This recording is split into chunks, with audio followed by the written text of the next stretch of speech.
विधानसभा में नेता प्रतिपक्ष विजय वडेट्टीवार ने विद्यार्थियों के लिए जारी की गई दिशा निर्देशों को लेकर केंद्र सरकार पर हमला बोला है।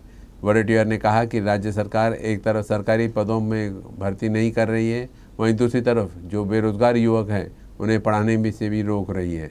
यह पूरी तरह से अनुचित है।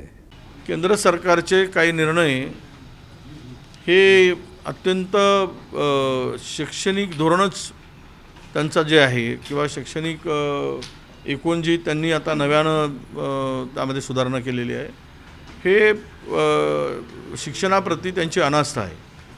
त्यांना या सगळ्या निर्णयामध्ये एकूण स्पष्टता ही होती की तुम्ही एक तर राज्यामध्ये देशामध्ये असलेले रिक्त जागा भरत नाही, शिक्षकांच्या मोठ्या प्रमाणात जागा रिक्त आहेत आणि दुसरीकडे मात्र ट्युशनपासून त्यांना थांबवण्यात जायचं आणि विशिष्ट लोकांना मोठ्या लोकांना तीच वेळ मोठ्या लोकांना संधी मिळते आणि गरिबाच्या किंवा सामान्य माणसाला त्यातून वंचित राहावं लागतं।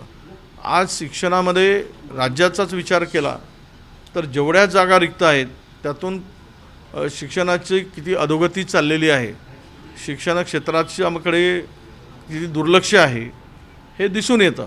आणि हा निर्णय म्हणजे 16 वर्षाच्या खालील मुलांनी ट्युशन क्लासमध्ये जाऊच नये, तर जे बेरोजगार आता नोकरीच्या अपेक्षेत आहेत त्यांनी जर 4 पोरांना शिकवून स्वतःचं घर किंवा कुटुंब चालवण्याचा त्यांचं कुटुंब जे चालवण्याचा जबाबदारी आहे ती सुद्धा हिरावून पुन्हा त्यांना रस्त्यावर भीक मागत ठेवण्याची एक नवीन संधी केंद्र सरकारने शोधली आहे।